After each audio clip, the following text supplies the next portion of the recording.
el Mayo Zambada de Lavacoches al líder CDS. Las declaraciones de la ex embajadora estadounidense, Roberta Jacobson, sobre Genaro García Luna y el expresidente Felipe Calderón, y sus nexos con el crimen organizado, han puesto nuevamente el foco en Ismael El Mayo Zambada y el poder corruptor del cártel de Sinaloa. En 1993, la reina del Pacífico, extrema izquierda, junto al líder del cártel de Sinaloa El Mayo Zambada, extrema derecha. Sandra era una pieza clave en la operación del cártel de Sinaloa. Las declaraciones de la ex embajadora estadounidense, Roberta Jacobson, sobre el caso del exsecretario de Seguridad Pública, Genaro García Luna y el expresidente Felipe Calderón, y sus nexos con el crimen organizado, han puesto nuevamente en la agenda pública a Ismael El Mayo Zambada y el poder corruptor del cártel de Sinaloa.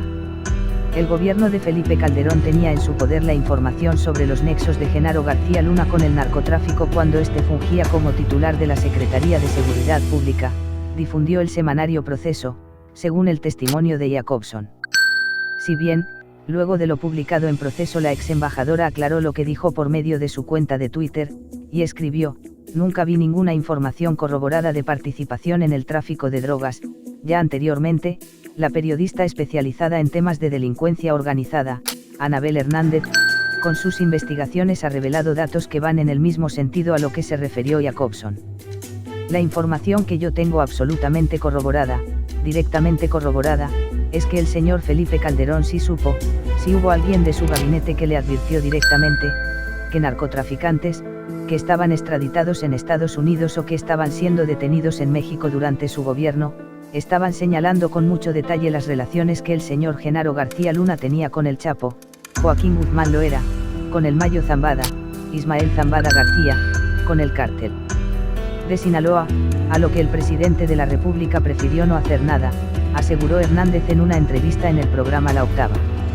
Escribí el libro Los cómplices del presidente, justamente de su relación de complicidad con el señor Felipe Calderón, que en aquel entonces era su jefe, el presidente de la República, y después escribí el libro Los señores del narco, que por cierto me costó que este hombre, Genaro García Luna, cuando era muy potente, el más poderoso secretario de Estado de aquellos tiempos y el más poderoso policía de aquellos tiempos, bueno, cuando había contratado personas para asesinarme, hecho que por cierto me fue corroborado por agentes del gobierno de Estados Unidos unos meses antes de que Genaro García Luna fuera detenido en diciembre del año pasado, explicó la periodista.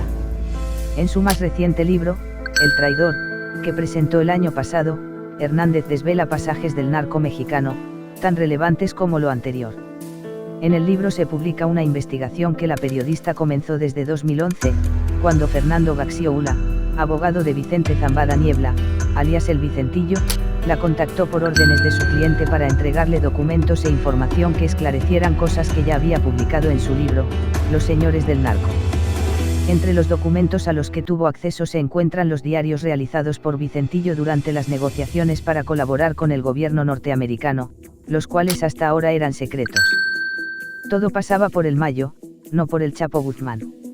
Él decidía quién vivía y quién moría, comprueba su investigación y su afirmación ya planteada desde su anterior publicación, Los señores del narco. Pero, ¿quién fue el personaje que ayudó en sus comienzos a Ismael El Mayo Zambada y lo introdujo al mundo del narco? Ese también es un de los mitos y episodios que desvela Anabel Hernández.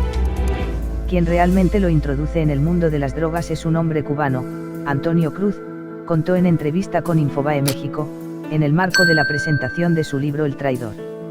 Culiacán, Sinaloa, 05 de marzo del 2015. En el marco del 12º aniversario del semanario Río 12, la periodista Anabel Hernández García ofreció una conferencia magistral donde habló del narcotráfico y problemas sociales en México. Antonio Cruz, que ni siquiera está en el radar de nadie en México, que se casó con la hermana de El Mayo. Su cuñado era un importante narcotraficante de heroína, que primero fue un policía cubano en el régimen de Fidel Castro y que después emigra a Miami, y que intenta ser un importante narcotraficante en Estados Unidos. Es detenido y después emigra a México, conoce a la hermana de Zambada cuando Vicente Zambada, cuando su familia está en la pobreza total. Cuando el Mayo Zambada, tenía que lavar las llantas de los camiones que entraban al ingenio azucarero que estaba en las inmediaciones de Culiacán. Cuando no tenía ni con qué mantener a su familia, es ahí cuando llega este cubano a cambiarles la vida a la familia Zambada. Hernández señala que esta historia no era conocida. Ella la pudo saber de primera mano gracias al diario del Vicentillo y posteriormente con sus investigaciones que hizo para comprobar lo que leyó en el documento. La historia se remonta hasta la década de los 70, cuando su cuñado, Antonio Cruz, era un narco importante en Los Ángeles, que traficaba en Las Vegas y otras ciudades de Estados Unidos. Sin embargo, lo detienen en 1977 y es ahí, cuando por primera vez, el apellido de los Zambada aparece en expediente criminales en Estados Unidos. Una ficha de búsqueda de la DEA sobre el Mayo Zambada, líder del cártel de Sinaloa. Estamos hablando de la década de los 70, en esa época efectivamente sí se hace, el Mayo, un narcotraficante importante en Los Ángeles, operando para su cuñado el cubano, que era el gran narco en Las Vegas y en otras ciudades. De Los Ángeles se va bajando a Tijuana y establece un corredor, que era el que utilizaba para traficar toda esa droga para su cuñado. Después Antonio Cruz, en 1977 cae en prisión y es ahí cuando por primera vez se hila el apellido Zambada en los expedientes criminales de Estados Unidos. Después se cambia a Tijuana y se queda un largo tiempo viajando entre Tijuana y Los Ángeles. Luego estaría asociado con los hermanos Arellano Félix. Comienzan a tener una guerra, le dan la espalda, le dicen tú ya no eres el jefe y atentan contra la vida de su hijo en 1991. Es ahí cuando el Mayo decide desplazar su imperio a Culiacán.